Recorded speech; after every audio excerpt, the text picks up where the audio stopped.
लोटा जल चढ़ाने से 3 दोष समाप्त हो जाते हैं। पहला है वास्तु दोष। कितना भी घर में वास्तु दोष हो, सब कुछ बदल कर देख लिया, अब कुछ मत करो, 1 लोटा जल शिव जी को चढ़ाना प्रारंभ करो। शंकर भगवान वास्तु के देवता हैं। जल चढ़ाओगे, जल चढ़ाना पड़ेगा।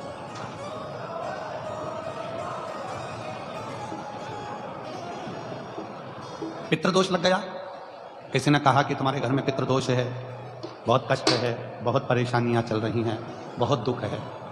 1 रुपये कमाओ, 1.25 रुपये खर्च हो रहा है, घर में कोई ना कोई बीमार पड़ा हुआ है। किसी ने कहा पितृदोष लग गया, पितृदोष लग गया। वास्तु के देव हैं शिव, पितरों के देव हैं शिव। 1 लोटा जल जब हम घर से लेकर चलते हैं तो पितृदोष भी समाप्त होता है, और 1 लोटा जल लेकर जब हम शंकर को चढ़ाते हैं तो वास्तु दोष भी समाप्त होता है। और तीसरे नंबर पर है काल सर्प दोष। ये दोष कैसे लगता है? काल सर्प दोष लगा कैसे? क्यों कहा ब्राह्मण देवता ने पत्रिका देखकर कि तुम्हें काल सर्प दोष है? पहले के समय में ये दोष नहीं होता था। बुजुर्ग माताएं बैठी हैं, पूर्व समय में बहुत बड़े बड़े ज्योतिषी होते थे। जितनी बुजुर्ग माता बैठी हैं 80 साल, 85 साल, 70 साल की, उनके भी गांव में, उनके भी पीहर में बहुत बड़े बड़े ज्योतिषी होंगे, और कभी उन्होंने किसी के मुख से नहीं सुना होगा कि काल सर्प दोष होता है, कभी नहीं सुना। अभी अभी एक दोष चालू हुआ जिसको कहते हैं काल सर्प दोष। कहां से प्रारंभ हुआ? उसका प्रारंभ का कारण क्या है? उसके प्रारंभ का एक ही कारण है। क्या कारण है? पहले के समय में भगवान को स्नान कराते थे, घर में जो थाली में, पात्र में भगवान को स्नान कराते थे, उस स्नान का जल, भगवान के स्नान का जल हम पेड़ों में, पौधों में, बगीचे में डाल देते थे। अब भगवान के स्नान का जल हम बगीचे में नहीं डालते, अब हम भगवान के स्नान का जल पेड़ों में नहीं डालते, हम भगवान के स्नान का जल हम क्या करते हैं, उसके स्नान का जल, परमात्मा के स्नान के जल को ले जाकर तुलसी के क्यारे में डाल देते हैं।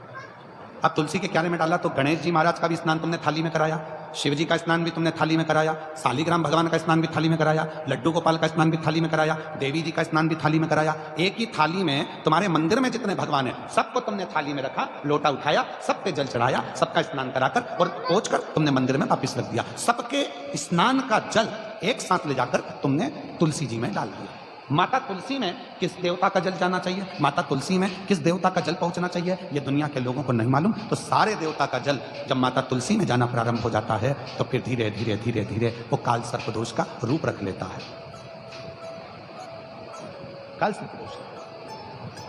इसलिए पहले का नियम अपनाओ, जल को अगर भगवान के स्नान का जल है तो उसको ले जाकर तुलसी में मत डालो, उसको ले जाकर एक बगीचे में, एक गमला हो, तुम्हारे घर में कोई पौधा हो, कोई गमला रखा हो, उस गमले में उस जल को डाला करो। तुलसी में तो साफ जल डालो, 1 लोटा जल भर के ले आओ, माँ तुलसा में डालो, तुलसा जी की परिक्रमा करो, दीपक लगाओ, प्रणाम करो, निवेदन करो, उनको नमन करो।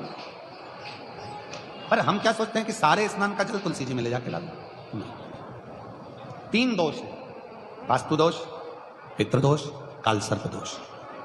इन 3 दोषों को यदि मिटाना है तो हमें कहीं नहीं जाना, 1 लोटा जल भरना, शिव मंदिर में जाना चालू करना, शंकर भगवान को जल चढ़ाना प्रारंभ करना, और प्रेम से बाबा को अपने मन का भाव कहना, जीवन के सारे दोष समाप्त होना प्रारंभ हो जाए।